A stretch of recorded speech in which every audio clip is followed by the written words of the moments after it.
Wakey, wakey, rise and shine. Good morning to everyone.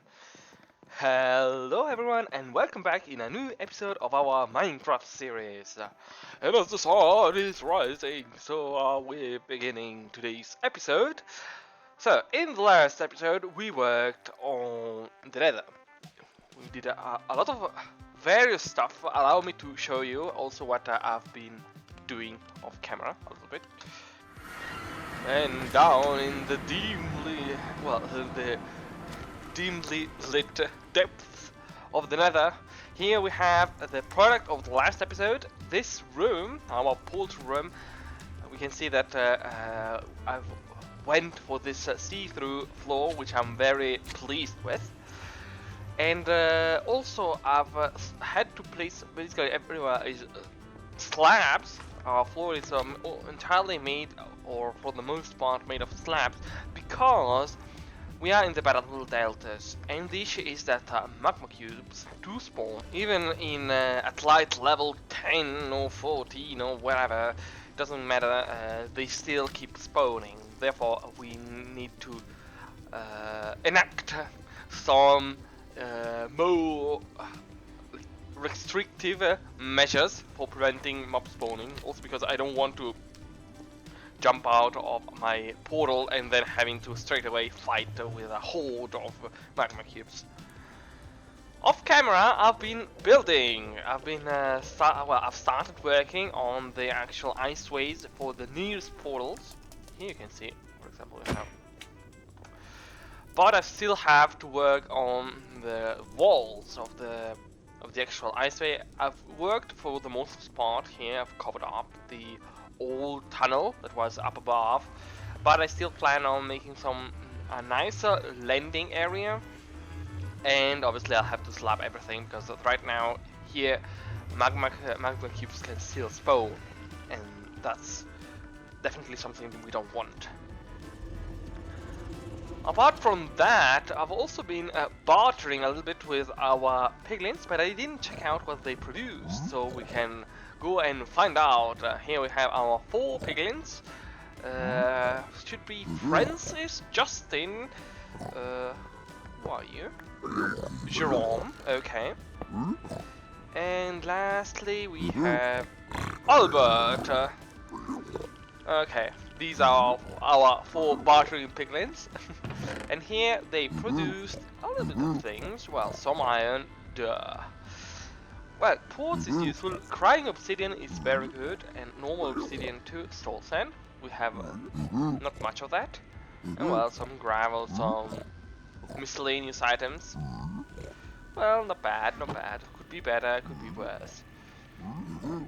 I'll have to trade to barter some more. You can see here that I've also added in this little door on this side, because I had to use this pathway for luring in the actual piglins. And you can see here we have the bastion, the one near our house. And what I did is I just got over here, looked at a piglin that without a gold piece of armor, and let him follow me until our bartering chamber. Okay, other than that, we have to go to the logging camp, because I've been working a tidbit also over there. So I haven't touched anything, but I've been breeding our sniffers, and you can see that the egg is hatching, so it shouldn't take up too much time. It hasn't been hatching because I was busy working in the Nether, actually, not in the off-world, so I couldn't basically load in the sniffers. And let's see if we manage to get our hands on a new egg by breeding them with torch flowers. Yes, okay. They breed, and what they don't pop out a new one. Instead, they drop an egg, which we should be able to see.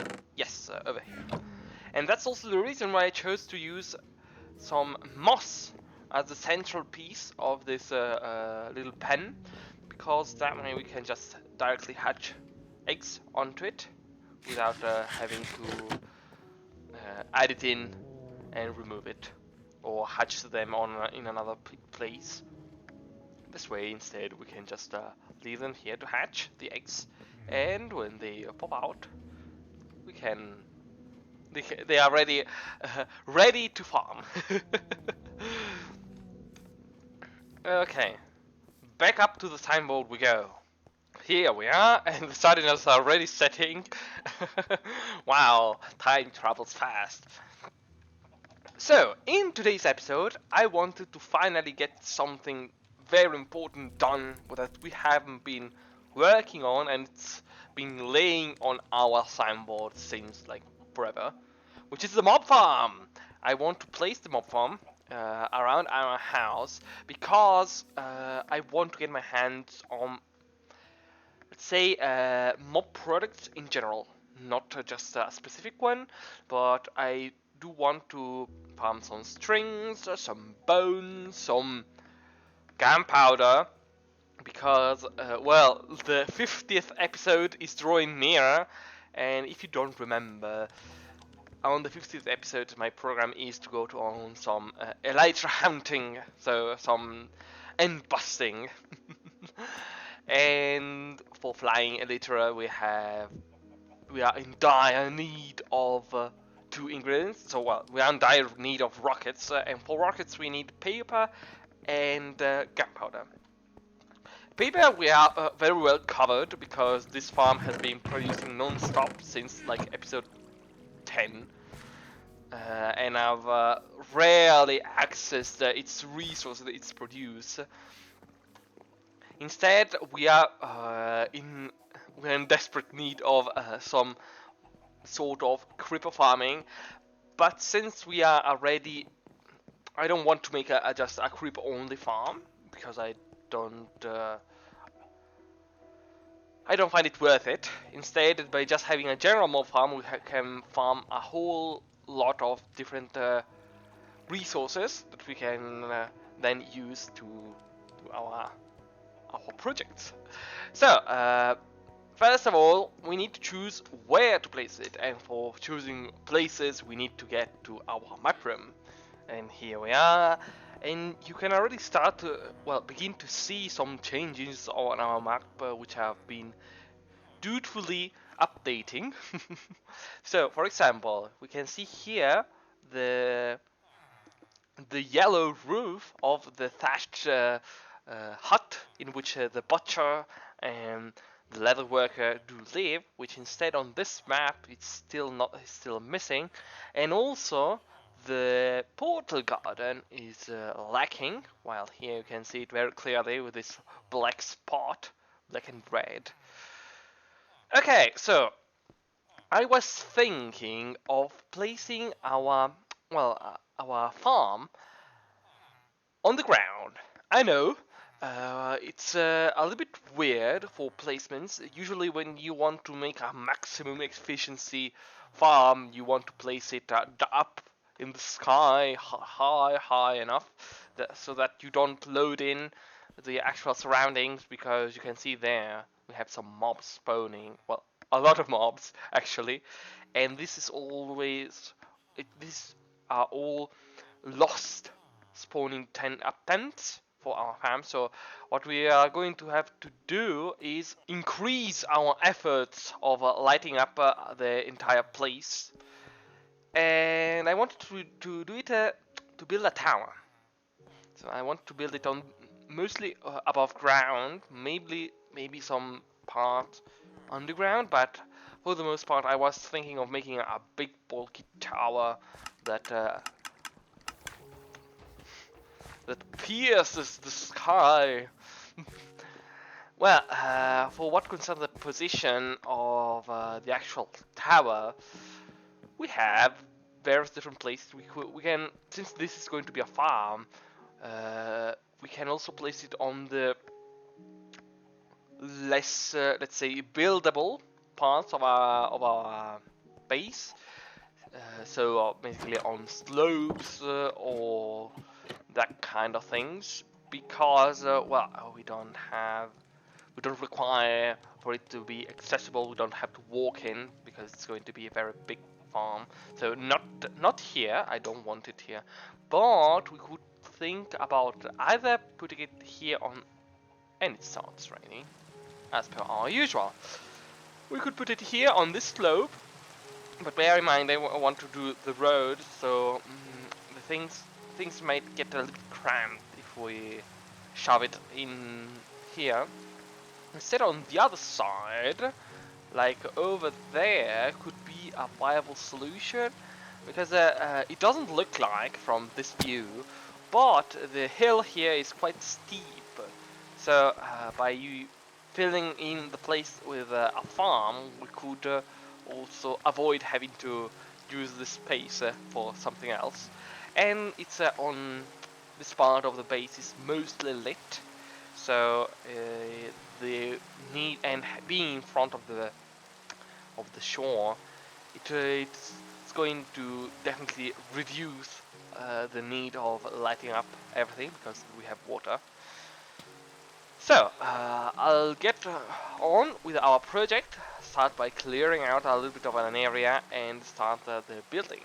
Wakey wakey, rise and shine. Good morning to everyone, and welcome back in well, in our building site. You can see that I've been busy, and the first part of our construction project is done. And what a construction project it became. Yes, it quickly got out of hand, and that's also the reason I had to postpone publishing this episode. It's very big. Yes, and we are still not finished with digging.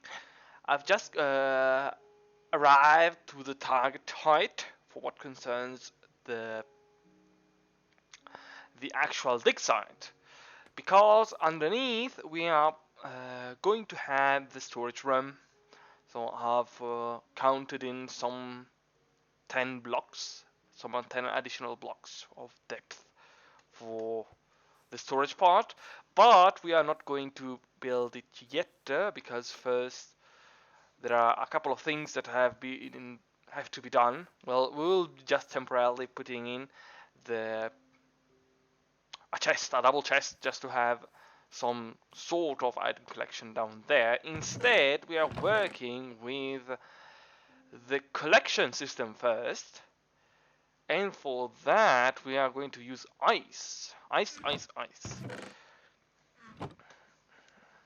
And so I'll just have to start again with a little bit of a time lapse for building the actual farm. So it's going to be a bottom-up build process. We will be starting with the ice and the collection system, on top of which is going to be the quote killing chamber. We are going to jot down a layer of magma blocks, and after that we will be starting with the actual spawning area, which are going to be 10 platforms. I believe the original design has 15 or 20. That's way too overkill, at least for my standards. Therefore, I'll be doing just 10. 10 should be more than enough. And lastly, we will be needing to close up the actual dig site and to enclose in darkness all the spawning area. So let's go ahead and start working. So we start first by carving out the 4 edges underneath the diagonal part of our dig site. That is because we are going to use water to wash out all the items on the floor towards the 4 edges of the actual killing chamber. So it's a very peculiar design that is it is meant for specifically targeting this taking advantage of the water's ability to wash away items. You can see me that after carving out those 4 edges, I've just went ahead and dug out all the funnels in which the items are going to travel through, and obviously by having item flowing through them, I had to use ice in order to speed up the actual traveling process and reduce at maximum the number of items flowing through, or at least the time items are take to flow through, so thus avoiding excessive lag.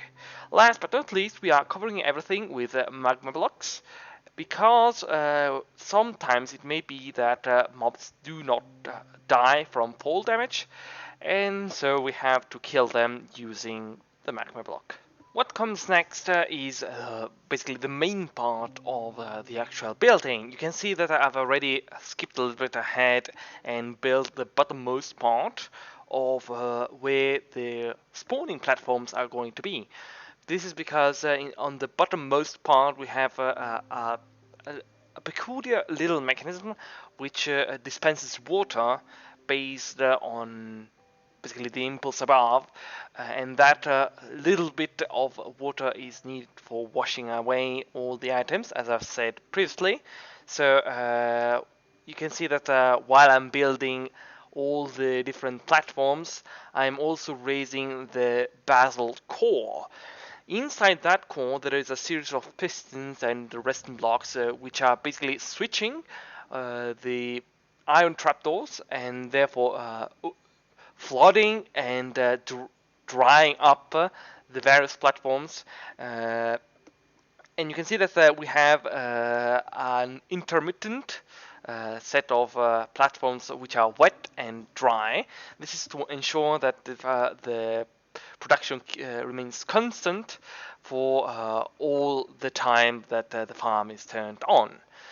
So basically what is going to happen, mobs spawn on our platforms, which are 2.5 blocks high in order to avoid spawning endermans, and then are washed onto the side and thrown down to basically die on the magma block platform we built previously. So let's get back to the video and let's see the final product. Okay, so I went ahead, although it's not yet finished. I will finish it off camera, but it took way too long to just record this episode. So I want to show you the midway product and how it's working. You can see it there. We have some mobs spawning, but we have to encase everything in walls for rendering it really effective as a farm. So we have that little zombie which fell down to his demise. Basically, you can see that mobs do spawn on these platforms and they get pushed out, and then all the produce gets neatly flushed away using water. Let's see if I manage to show you. We still have to work on basically lighting up everything here around, because you can see that there are still way too many dark spots, especially here on the surface. Underground there shouldn't be too many. I've been working quite thoroughly in lighting up each and every cave I've explored, but the aim of this farm is not to be the most efficient, the most appropriate, better functioning and whatever. It's just to have a source of materials, of products by mobs, and this works nicely. Also because it's an added incentive for us to go ahead with the lighting of each and every surface. Here we are in front of our signboard, and as the moon is setting and the sun is slowly rising from underneath, well, behind our new farm. Actually, it's over there, so it's in the way. We are concluding today's episode. It was a very complicated episode to record, because, well, very long. If you are new to our series, I usually post up an episode per week, but last week I had to skip it since I wasn't able to record, to build the actual structure timely enough, so we can bleed the mob form. And I've already, we can move this onto his sign storage silo. always pull this signboard. In the next episode, I think I'm going to either work on the new forge, or we could also start working on the prismarine farm or the blaze farm, since things that we have put off long enough. There is also on the signboard also a spider farm using some spawners. I have various different marked, but that's we will see. You will see. It's going to be a surprise for the next episode. So I thank you for following me until this moment. Leave a like if you enjoyed today's episode, and subscribe if you wish to see more like them. And I will be waiting for you as per my usual in the next episode. Bye bye.